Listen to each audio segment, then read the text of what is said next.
What we are going to talk about on today's episode is motorcycles that aren't being made but should. And this is going to be, kind of a look at certain manufacturers and maybe what's missing from their lineup, maybe what we think could be augmented from existing bikes in their lineup, and as well as just some opinions as we walk through these categories. And Spenser, we know that you are nothing short of a man with plenty of opinions. And the only rule that I'll come out and say is that, much like I've done with Zach in the past, you cannot request that the Kawasaki Versi 650 is just the bike to blanket all categories. So I'm going to give you that rule. Because you don't want me to take your answer, aka the correct answer. That makes sense. Blow our minds with the motorcycle that should be made but isn't. All right. Well, so the first, to be clear, first category you said we're doing sport or sport/standard. The categories are very broad. Okay. But yeah, it can be sport bike, naked bike, standard bike, something like that. Well, the first one that jumped to mind for me in this category is I think many, shall we say, sport-oriented motorcycle enthusiasts in the world were disappointed that Harley did not make the Bronx. That was their sort of concept-oriented with that new Revolution Max engine. Right. And I think that's fair, but my complaint is not that they didn't make the Bronx, but rather that the Bronx itself didn't go far enough. I think if I was gonna manifest a bike in this category, what I want like the Sportster Superleggera. I think Harley, if you're going to put a bike into that category, you're in this king of the baggers world. You're getting into, they're like doing testing at MotoGP. They're scratching at the surface of this sporting world. Just put the world on notice and make a full-fledged, throw every ounce of engineering and technical know-how that you have into a sport bike that just melts people's faces. And I don't care if you make 50 of them and you sell them for $200,000, but I just want to see, I would just love to see Harley smack around the typical sport bike contenders, if only on the spec sheet. Maybe in practice it would be terrible, but I want it to have all of the horsepower. I want it to have all of the shiny parts. And as proof of this possibly working, I actually don't remember the specific designation of this, but Ford just announced for 25 that they have a Mustang. It's like a GT3, a street legal version of like a GT3 Mustang racer. And they have this audacious goal of doing a sub 7 minute lap at the Nürburgring. And their whole thing is like, we are taking this to Europe, to all the European sports car makers. We are going to have a Mustang that puts the world on notice. And I would love to see Harley do something like that in the sport category. It's almost like a Ford versus Ferrari all over again. Yeah, and it will never happen. So you said, we will, for viewers of the podcast on YouTube or Spotify, we'll have a picture of the Harley-Davidson Bronx concept on screen at some point. This is a big V-twin naked sport bike. And so in your vision of this is a naked bike, not a faired sport bike, like a true kind of like showroom super bike thing, but more like a KTM 1390 Super Duke or a Ducati Street Fighter V4, something like that, but with a Harley engine and like super light, super raw, that kind of thing.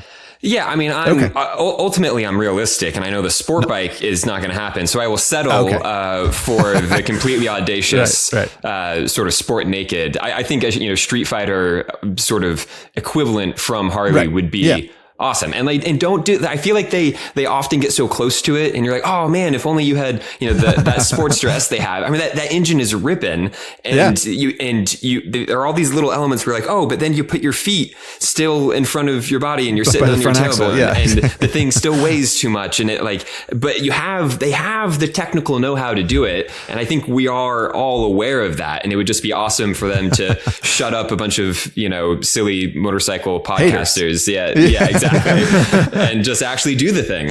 Well, it's interesting because you basically completely stole my idea for the next section, which is cruisers and touring, and what I would like to see in that segment. Because when Zach and I were at MotoGP this past year, we got to go spend some time at the Vance and Hines team truck, and we got to sit on some of the bikes. And that was my first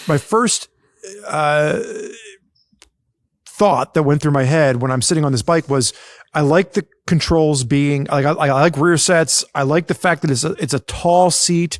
I like the flat handlebars, and it was a big street glide looking motorcycle. It's a road glide. Yeah. You're talking about the King of the Baggers bike specifically, which is, okay. Yeah. But it felt good because it's not a low slung seat. It's not forward controls. It's not the clamshell seating position. Right. And so I'm with you. I think that a big V twin in something with your feet directly underneath you or a little bit behind you and a wide flat handlebar, even if it looked like a big, American V twin in the perception of what a big American V twin would look like, I think that would be something that I would really enjoy riding.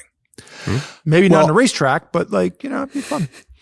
My understanding is that a lot of the problem with Harley-Davidson building motorcycles outside of its sort of normal scope of cruisers and touring bikes is that they don't scale in the way that cruisers and touring bikes scale, right? Like there was a time not that long ago where Harley-Davidson was selling like 50,000 street glides a year. And it was just like an absurd volume, right? And so any bike that you build aside from that, which you're going to have to build new tooling for and do new R&D for and do new regulations for and blah, blah, blah, blah, blah, blah. It's going to soak up a lot of resources and you're just never going to sell as many of them as you sell of your sort of bread and butter. But this is the reason I like your idea, Spenser, is like, make it exotic. I'm already selling $40,000 touring bikes. So like, why not a $50,000, shot across the bow naked sport bike? And so, yeah, I'm for this. I like it. I think it's great. I'm curious. The Bronx was the 950 engine, I believe. The concept used the 950 engine that's in the Nightster and maybe something else. I don't know. But I'm guessing you are envisioning this with the 1200 engine that's in the Sportster and the Sportster S and the Pan America. Yeah. Like I said, that my issue with the Bronx is that it didn't go far enough. Right. Everyone's like, I'm sad. Yeah. And for context, that Mustang, which I think is, if memory serves, is actually the GTD. So that's coming in 25. And I think the estimated price on that regular people can buy, it's street legal, is that Spurgeon Dunbar probably will buy. Right. That Spurgeon already has a deposit down for it. Right. 2 of them, just in case I, crash one.